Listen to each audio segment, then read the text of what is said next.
Hello, everybody. I'm Cherish. And I'm Joy. And we're Twosicals Musicals. And we saw Joe Turn Is Come and Gone. Mm-hmm. This is our second play of the year.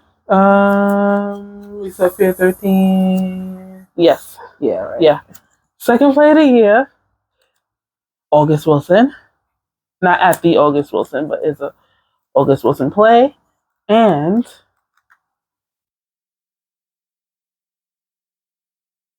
I don't know what I was gonna say. I don't know what me neither. I was I don't know what I was gonna say.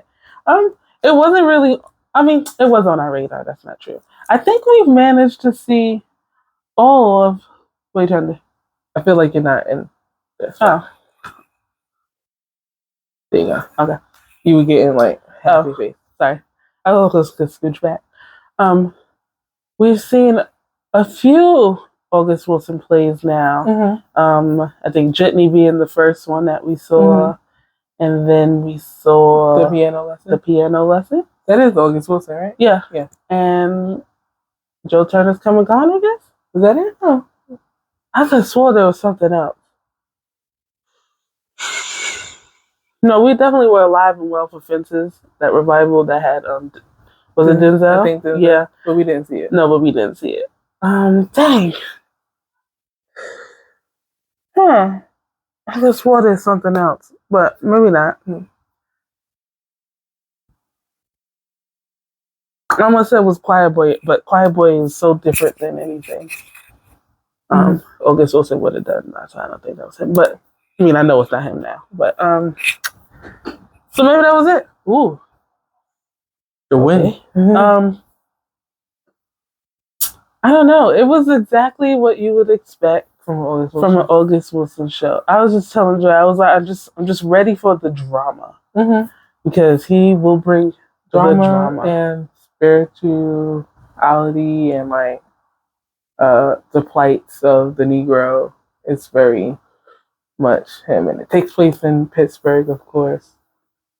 He's like I don't know, So it was Cedric the Entertainer and Taraji P. Henson's debuts on Broadway. I mean, and Debbie Allen directed it, and I mean, I think we enjoyed it for the most part. I think Cedric the Entertainer definitely has a lot of charisma on stage. Like he's a comedian, so that makes sense. Yeah, that he's able to kind of like. They make the best dramatic actors. They do, but also like his role was very comedic. I'd say he serves as a lot of the comic relief. It's funny. Yeah. As serious as his character was, it was funny. Yeah. Sorry, go ahead. Yeah. No, I think. I mean, and if anyone wants to know what Joe Turner's Come and Gone is about, it's just about a man and his wife, Cedric and Taraji, birthday and Seth. Seth was his name. Seth. They own a house in Pittsburgh, and they have their boarders, and they board people, for a short time, a long time, and that's basically what they do. When you see like some of the people who boarded in, and then comes this man and his daughter, Harold and Harold Loomis and Zonia, his like young daughter, and they're looking for his. Oh, that's not Cedric's Broadway debut. Oh, it's not. I thought it was. No. He was in American Buffalo in 2008. Oh, I forgot about that show, actually. No wonder. Yeah, that was... Yeah. Sorry, go ahead. Yeah.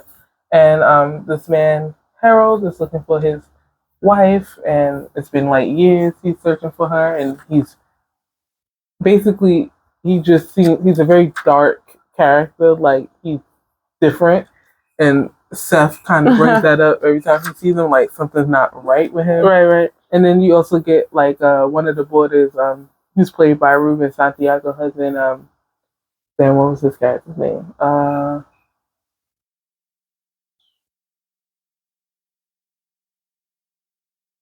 Whose character? Ruben's Santiago husband. Bynum, thank you. I couldn't remember his name. Who's kind of like this spiritual kind of like, is he mentally ill? Is he just different? Like sort of kind of character, and he's kind of comic relief too, but he also kind of serves as like a different way of seeing people and things. And yeah, I mean, it definitely is August Wilson show. So it's very dramatic at times, and it's very like how is this going to end? Like, is it going to work out? Is it not going to work out? Right. Is it just going to be like sadness, or is it going to be like uplifting and like you never know with August Wilson. It's usually something gets lost to be found.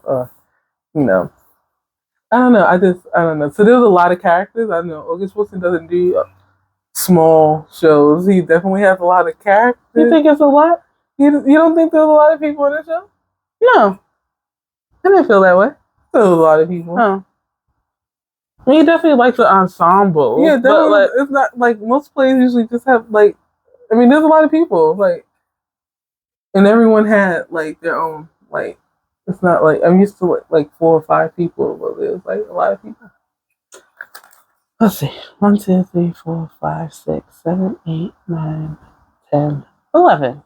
And 2 of the children, well, one of them is the boy child that we don't see much of. And I feel like everyone else kind of goes in and out. Yeah, it's just still a lot of people. It's a lot of characters. Like,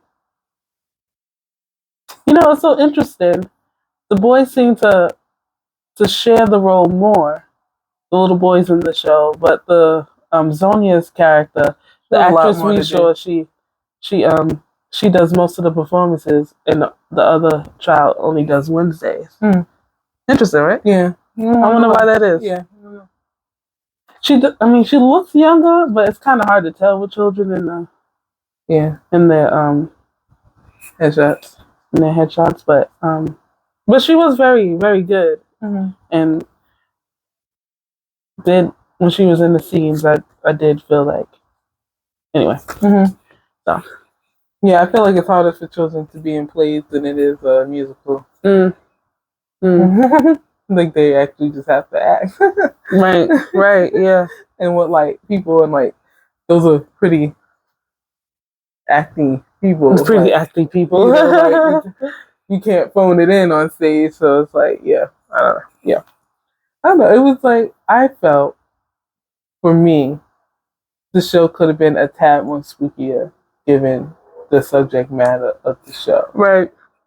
Atmospheric. I definitely wanted to be scared at times. I thought that there might have been a bit darker, scenic wise, atmospheric wise. I specifically remember, because this is the last August Wilson show we saw, Piano Lesson being generally kind of like spooked at one point when they were talking about that ghost of a guy.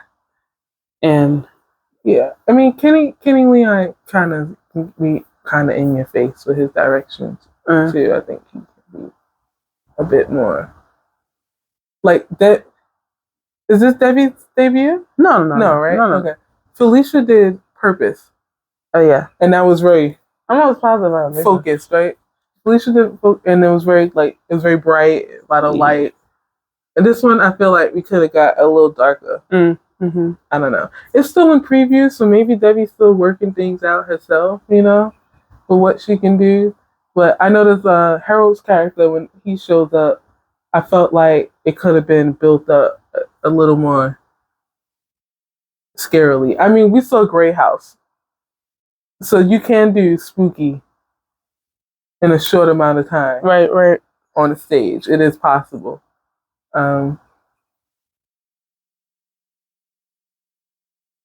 So yeah, I just thought there was some music playing when Harold's character would show up, but to me it felt a little too low. Like I was kind of like, is that it needs music? To be more diegetic? Yeah, I think it needs to be a bit more in your face, a little louder. I was like, wait, is that music? Remember, I was like, did you hear that too? I asked you because I wanted to know, maybe I was just hearing things like my own soundtrack or something. But yeah. I also love like the bit of like, it's not exactly like history per se, but it does kind of feel like a snapshot of like what's happening in that time, like in his plays. Like I don't know how to do it. Like specifically, like they're talking about, they're like building up roads, and I'm like, they didn't have roads, right? And it's like right, Pittsburgh, right, yeah. And it's like, okay, yes, and then you start thinking about like reconstruction, like the Reconstruction area, and you're like era, and I'm like, right, okay, yeah, that would be something. And it's just like he was talking about, because a lot of them are just one generation out from slavery. Yeah, so right, and some of them probably still know slaves if they're still alive. So. Right, and it's just so interesting to me. Because I think it was like 1912, right? Around the time. It's 11. 11. He has a note. Oh, 1911. See, I was counting when they were saying like, and I was counting. I was like, it has to be 1912. But I was like, they didn't bring up the Titanic. Would August Wilson bring up the Titanic? I know, right? Like, would he care? Like right? Like, did the Black community care about the Titanic sinking? I'm sure they did, but not in the same way. Kind of like in the wow, that's wild kind of way, But not like, did I know anybody on it? Yeah. Not in that same way. Like when the Titanic sank, there's generally like a nice amount of people who, could have lost somebody or had somebody like on it. Not too many Negroes doing transatlantic crossings. No, not like that. Not on the Titanic. Yeah. Was the Titanic? Did it allow Black people? I don't know. I heard. I'm not sure if it technically was segregated or like, like I'm not sure. So they gave what's his name a hard time. His valet guy. He was half Egyptian, so he had some tint to him, and they used to give him a hard time. Interesting. Meanwhile, he was still in a subservience position. Right. Interesting. August Wilson, he's such like he's such a, not like a poet, but yes, also like a poet. Like, I'm just like his little note about the play, and I'm just like, wow, it paints such a nice picture. Like why do I care about barges and steel and tunnels and muscles and like and bridges? It's like he really like paint this picture of like Pittsburgh, and I'm just like, it's Pittsburgh, but like you know how does he see how he sees the Steelers? Yeah. You see how he sees it. That's so nice. Yeah, I mean, I thought the show was pretty good, though. I wasn't bored or anything. It's like an August Wilson show. No. But I just wish it was a tad more without spookier. like spoiling anything. I did, at the culmination, like at the end, I thought it was all going to be like a hoax. Kind of not like it wasn't going where we thought it was going, but it ended up being what it was. Anyway, it's going to be a little switcheroo. Yeah, I thought it was going to be a little bit different. Yeah, I think it's a good show to see. I don't know, a lot of celebrities coming to Broadway lately, and I definitely don't think if this show didn't have a celebrity in it, I don't think people would be flocking to see it out. I think our audience is pretty full. Yes.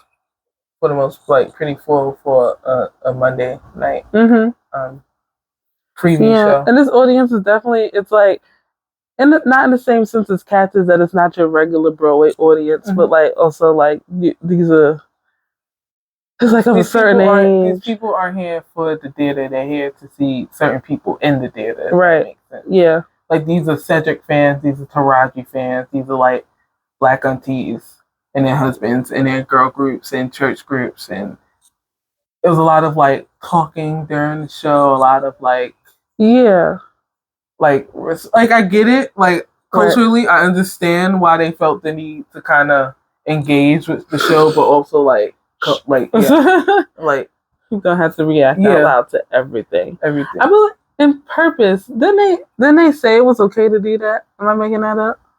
I can't remember that. But yeah, that Purpose kind of shared kind of the same audience, slightly as Phil Turner, I would say, like you would never see these people at Aunt Juliet. Right. Not really. Maybe. But majority of them no. And like, I mean, I'm all for like shows that get like people, like especially Black people, into the theater, like into the seats. But it feels like they only come if there's like a specific celebrity. Like they're only gonna come to see Denzel. Right. When everyone was rushing to see Fences to see Diddy. Like, come on. You know what I mean? Like, I wish we were more. City wasn't offensive? Yeah, you don't remember. Not Fences. The Lorraine Hansberry play. Raisin in the Sun. I was like, sorry, I didn't mean City Fences. wasn't Fences? I was like, it's who? I don't think he has the acting chops for that. He played Walter. Yeah, he did. we saw the movie version, right? That they did on TV. I think so. TV movie version. And to the Who. So that was, I almost said Cat on the Hot Tin Roof, which Debbie did direct. She did the one with Anika. Yeah, okay. that was Debbie.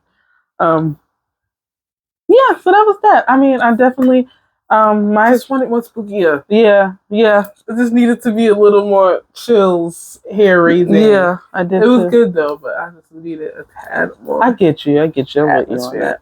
I'm with you on that. Mm-hmm. They didn't have much for us. Like, I should say, nothing that I wanted. Well, they didn't have window card, so we did end up just getting this magnet, which looks like and I feel like, you know what? This feels more like the show to me than the poster that they have with Taraji and Cedric. Because not that it's misleading, but they're not the focus of the show. Yeah. You know? Taraji in specific, she's very much a supporting. Yeah. She's not like, so if you're going to see Taraji have a something, she's not there's no room for her to do that. Maybe she'll come in something else soon. Definitely think she's a great dramatic actress. So. Yeah, I think it's interesting because people, she was just kind of I think she was just mostly kind of just hanging out. Yeah, she was. Yeah, like she was just in her kitchen. You could see her, but she wasn't really moving anything forward. So I mean, she kind of had stuff to say, but it wasn't really like changing the direction of the story. Yeah. It was nice to finally see Ruben Santiago Hudson. No, he's like, I mean, we've never caught him in the show, so that was nice. And I feel like, we've known him like our whole lives, kind of, sort of, in a way. We loved Lackawanna Blues. We watched that movie like all the time. And did it come to Broadway? I'm not sure if it came to, maybe it was off Broadway or something like that. I would love to see Lackawanna Blues on the stage. I would love to see it, actually. I really enjoyed that story. It's autobiographical, too. Like, it's wild. Anyway. Yeah. I mean, the rest of the cast is really good, too. Like, I especially enjoyed the women in the cast. I especially enjoyed them. Like Maddie, the Miss who played Maddie, she was great. I love Miss who played Martha. She just comes in at the end with her Bible and it's just like leaves such an impression. And she has a lot to do with her short, like 10 minutes. Okay, she just comes on and she's like, here it is. 10 minutes of like monologuing and acting. And then I mean, she was kind of fleeting, but I also really I liked Molly too. She was an interesting person. Yeah. The women of the show. Right. Yeah. And the child actress that plays Zonia, I thought she was really good as well. Yeah. I don't know. I don't have much to say. Yeah. Besides, I mean, we had good seats too. Yeah. We were maybe 5 rows. Five rows back. Orchestra right. I feel like it was right before it got partial view. Our seats were. Yeah. But barely, because most of the Right. Luckily, everything happens generally in the center. Yeah, the stage just set is so. Oh, that was my favorite part. It was actually a set. I thought, oh my gosh, a set. I mean, I feel not as defined as Purpose's set was. In which that it really felt like somebody's house. Yeah. And it was still a house on what you call it. And I really appreciated a real table and the real chairs and the real sofas and the windows. I really appreciated all of that. Don't get me in a line. But oh my gosh, I just bring back sets. Bring back sets. Bring back sets. Only thing that probably would have maybe be like, as if like it turned or something like that to change It the was scene. pretty sad, yeah. But I think that kind of keeps costs low too. oh yeah, That's very I'm sad. sure. I'm sure. I'm just happy there was an actual set. I'm actually happy that Taraji was cooking and was actually touching things. Our town. You hear me? Out thing. And Katie Holmes is doing this. Lily this with a bowl, and a spoon and a whisk or whatever she was. I was like, yeah, like Kenny, what was going on? I was like, really? Mm-hmm. They couldn't even give her a bowl and a spoon. Anyway, but yeah. So that's our review of Joe Turner's Come and Gone. And I don't know. Tell us what you're going to go see next. So see you later. Bye. Bye.